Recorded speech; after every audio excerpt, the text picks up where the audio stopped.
अस्सलाम वालेकुम students. Income tax का न्यूमेरिकल हम डिस्कस कर रहे हैं। इनकम फ्रॉम सैलरी का है हमारा चल रहा है। इससे प्रीवियस 3 लेक्चर्स के अंदर हमने जो है वो accommodation, medical, conveyance, entertainment allowances के बारे में जो है वो सारा डिस्कस किया था। आज हम उससे अगले टॉपिक्स के ऊपर जो है वो बात करेंगे। बेसिकली ये इनकम फ्रॉम सैलरी के अंदर जो है वो हमारा ये थर्ड लास्ट लेक्चर है। इसके बाद वाले लेक्चर के अंदर जो है वो प्रोविडेंट फंड को डिस्कस करेंगे और फिर फाइनल जो लेक्चर होगा उसमें टोटल टैक्सेबल और टोटल एग्जाम्प्टेड चीजों को डिस्कस करेंगे। तो इंशाल्लाह ये हमारा इनकम फ्रॉम सैलरी का एड कंप्लीट हो जाएगा। आज का जो हमारा टॉपिक है वो बेसिकली 3 चीजों के ऊपर मुश्तमिल है। सबसे पहले हम बात करेंगे लोन टू एम्प्लॉय, नंबर सेकंड हम बात करेंगे स्पेशल अलाउंसेस के ऊपर और नंबर थर्ड हम बात करेंगे ग्रेजुएटी के ऊपर। तो स्टार्ट करते हैं। सबसे पहले अगर उसने दिया वो कस्टमर ने दिया हुआ लोन टू एम्प्लॉय, अब ये जो लोन टू एम्प्लॉय है इसके अंदर जो वो कौन कौन सी पॉसिबिलिटीज है वो हमने डिस्कस करनी है। ठीक है जी, उनको हमने जो है वो अंडरस्टैंड करना है। सबसे पहले अगर बिल फर्स्ट उसने जो वो आपको कस्टमर में दियो, नंबर 1 अगर बिल फर्स्ट हो गए जी interest free loan obtained from employer, obtained from employer. तो इस सूरत में आपने क्या करना है, आपको पता है जी इसके न्यूमेरिकल के अंदर 3 कॉलम्स जो है वो ड्रॉ होंगे। तो आपने जो है वो इस कॉलम के अंदर जो है वो लोन की वैल्यू लिखनी है और इसके नीचे जो है वो इसका टैक्स ट्रीटमेंट लिखा जाएगा। और इसका टैक्स ट्रीटमेंट क्या है कि ये taxable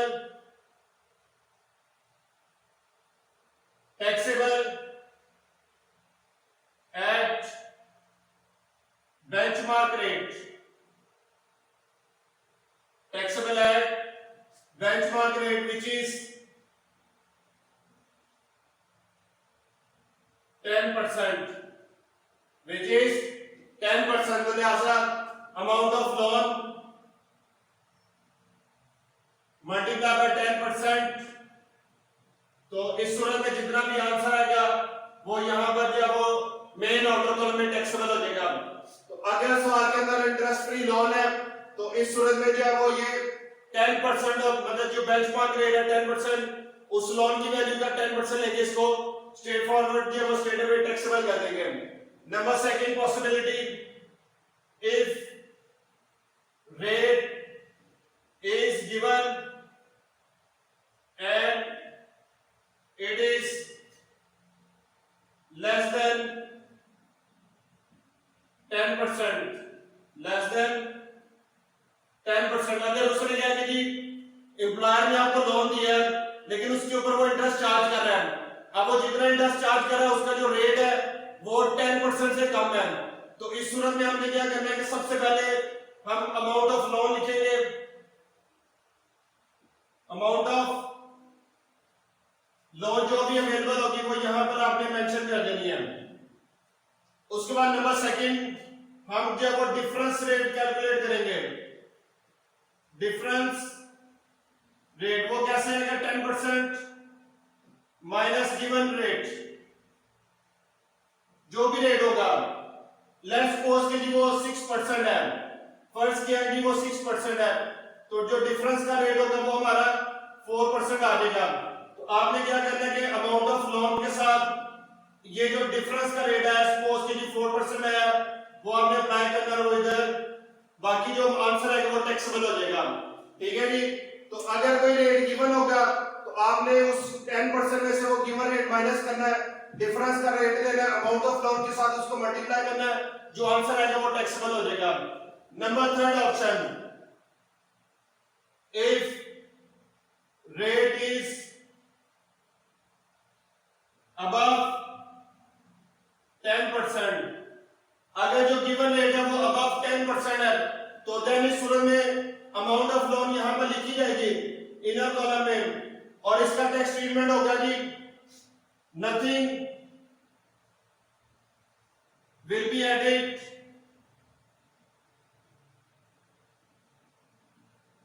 because given rate is higher than benchmark rate, जो गिवन रेट है वो बेंचमार्क रेट से हायर है, तो लिहाजा कोई भी वैल्यू जो है वो आउटर कॉलम में ऐड नहीं होगी, इसको छोड़ देंगे। ठीक है जी, तो ये था इसका पॉइंट। इसके साथ साथ एक इंपॉर्टेंट चीज जो कि इस पूरे सिनेरियो के लिए बहुत ही लास्ट में जो आपने याद रखनी है, वो अंडरस्टैंड करनी, वो है एक नोट क्या जी, if loan is above 1 million, अगर लोन की वैल्यू 1 मिलियन से अबव है, मींस कि वो 10 लाख से ज्यादा है, ठीक है जी, तो उस सूरत में जो है वो then it will be taxable, and if loan is less than rupees 1 million, then no treatment, then no treatment, किसी भी पॉइंट का भी ट्रीटमेंट नहीं होगा। अगर लोन की वैल्यू 1 मिलियन से कम है तो चाहे 10% है, चाहे 0% है, चाहे कुछ भी नहीं है, चाहे 12% है, नो ट्रीटमेंट, क्योंकि लोन की वैल्यू जो है वो लेस देन 1 मिलियन है। तो इट मींस कि इट इज कंपल्सरी कि जो वैल्यू ऑफ लोन है वो must be more than 1 million, या 1 मिलियन या उससे ज्यादा हो तो फिर ये ट्रीटमेंट होगा। ठीक है जी, तो ये था लोन के पॉइंट। नंबर सेकंड जो आज हमने डिस्कस करना है वो है स्पेशल अलाउंस।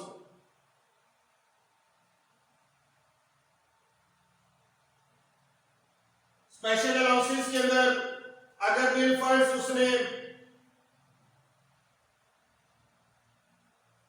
ट्रैवलिंग अलाउंस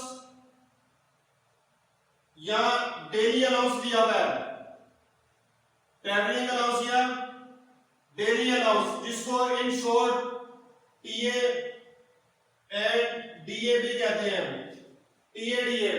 ठीक है जी, तो ट्रैवलिंग अलाउंस, डेली अलाउंस जो भी उसने दिया हुआ है, इसका टैक्स ट्रीटमेंट क्या कि ये स्टेट अवे फुली एग्जाम्प्ट है, इसके ऊपर किसी किस्म का कोई भी टैक्स चार्ज नहीं किया जाएगा, ये स्टेट अवे एग्जाम्प्ट हो जाएगा।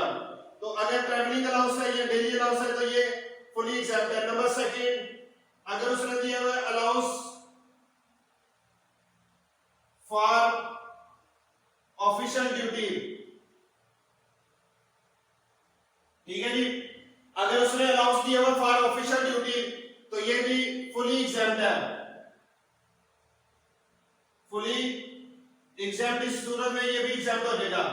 अच्छा, समटाइम्स इसके साथ ना एक्चुअल एक्सपेंडिचर भी दिए होते हैं, तो ये बात आपने याद रखनी है, नोट याद रखना है, actual expenditure will be ignored, जो भी एक्चुअल एक्सपेंडिचर दिए होंगे उनको आपने इग्नोर कर देना, उसका ट्रीटमेंट आपने नहीं करना। ठीक है जी, तो अगर ट्रैवलिंग अलाउंस है, डेली अलाउंस एग्जाम्प्ट है, अलाउंस फॉर ऑफिशियल ड्यूटीज है तो ये भी एग्जाम्प्ट है। अगर उसने जो है वो आपको दिया हुआ utilities allowance, number third, utilities allowance, या यूं कह लें कि utility bills paid by company, paid by company, then इस सूरत में ये फुली टैक्सेबल है, फुली टैक्सेबल, जितनी भी वैल्यू होगी वो इस थर्ड कॉलम में जो वो स्टेट में टैक्सेबल हो जाएगी। तो लिहाजा अगर उसने आपको जो वो दिया हुआ है कि यूटिलिटी अलाउंस या utility bills paid by company तो ये टैक्सेबल है। नंबर 4, अगर वो दे दे जी utilities provided by company from provided by company या एम्प्लॉयर फ्रॉम ऑन रिसोर्सेज, अगर आपका एम्प्लॉयर आपको जाती रिसोर्सेज से बदल के किसी किस्म का कोई एडिशनल खर्च नहीं करना पड़ रहा तो वहां से वो फैसिलिटी आपको प्रोवाइड कर रहा है, तो इस सूरत में ये फिर फैसिलिटी जो है वो आपको फुली एग्जाम्प्ट हो जाएगी, इसके ऊपर जो है वो टैक्स चार्ज नहीं किया जाएगा। ठीक है जी, तो ये थे स्पेशल अलाउंसेस के मतलब चीजें। और आज का जो लास्ट टॉपिक है वो है जी ग्रेजुटी, अमाउंट ऑफ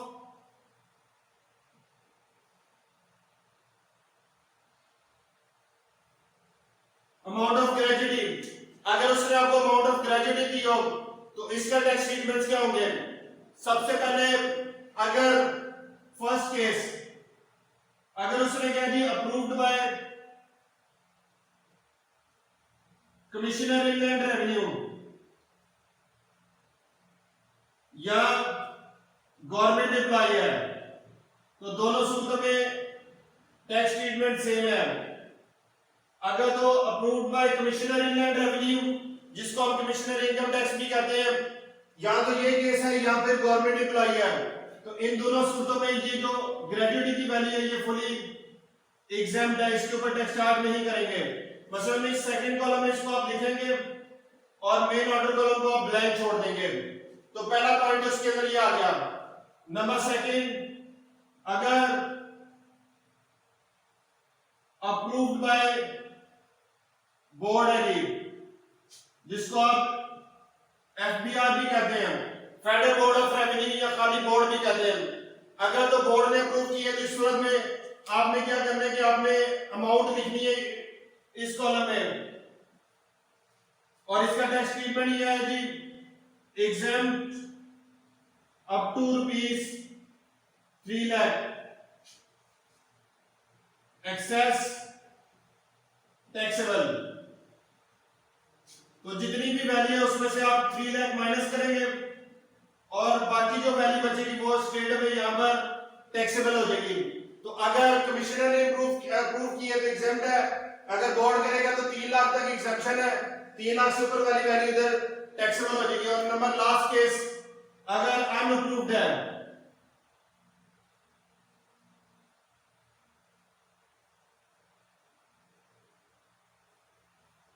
या ये प्राइवेट एम्प्लॉय है, यहां तो ये अनअप्रूव्ड है, यहां पे प्राइवेट एम्प्लॉय है, तो इस सूरत में आपने क्या करना है यहां पर एनवीटी की वैल्यू लिखें सेकंड कॉलम के अंदर, इस कॉलम के अंदर एनवीटी की वैल्यू लिखें। टैक्स ट्रीटमेंट क्या है जी number 1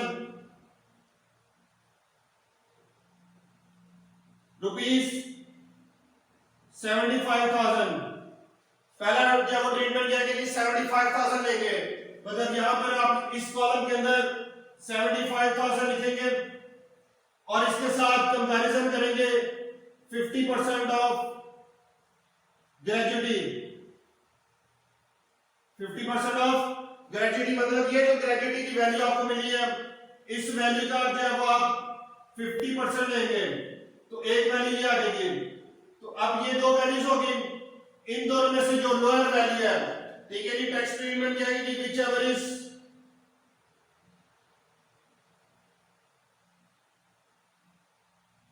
whichever is lower will be exempted, excess will be taxable। अगर कोई एक्सेस वैल्यू बचेगी तो वो टैक्सेबल हो जाएगी। अब आपने क्या करना है कि इन दोनों वैल्यू में से जो लो वैल्यू होगी, लेट्स सपोज कि 75,000 लो है, तो आप यहां पर आके इसको माइनस करेंगे, इसमें से इसको माइनस किया तो बाकी जो वैल्यू बचेगी, अगर कोई बचेगी पॉजिटिव वैल्यू, अगर कोई पॉजिटिव वैल्यू बचेगी तो वो इधर टैक्सेबल हो जाएगी, अगर नेगेटिव होगी तो फिर ऐड नहीं करेंगे। ठीक है जी, तो ये इनकम फ्रॉम सैलरी के अंदर जो है ये चीजें थी। मैं उम्मीद करता हूं कि आपको इस टॉपिक की समझ आई है। अगर आप लोगों का कोई क्वेश्चन हुआ तो आप मुझे कमेंट सेक्शन में पूछ सकते हैं। कल इंशाल्लाह इससे आगे जो हम ग्रेजुएट जो है वो प्रोविडेंट फंड जो है वो हमारा जो लास्ट टॉपिक है वो डिस्कस करेंगे और उसके बाद जो है वो टोटली टैक्सेबल और टोटली एग्जाम्प्टेड चीजें हैं, उसका जो है वो मैं ऑडियो रिकॉर्डेड जो है वो लेक्चर जो है वो अपलोड कर दूंगा इस जो है वो पूरे जो है वो प्लेलिस्ट के अंदर। तो इंशाल्लाह हमारा इनकम फ्रॉम सैलरी का टॉपिक जो है वो कंप्लीट हो जाएगा। देन इनकम फ्रॉम प्रॉपर्टी वो भी एक दिन में हो जाएगा, इनकम फ्रॉम बिजनेस भी एक दिन में कर लेंगे और इनकम फ्रॉम कैपिटल गेन भी इंशाल्लाह जो है वो 2 डेज के अंदर वो टॉपिक है और income from other sources 1 day का टॉपिक है। तो ये फिर इंशाल्लाह हमारी जो है वो सारी चीजें कंप्लीट हो जाएगी। कल इंशाल्लाह इस आगे डिस्कस करेंगे, तब तक मुझे इजाजत दीजिए। अल्लाह।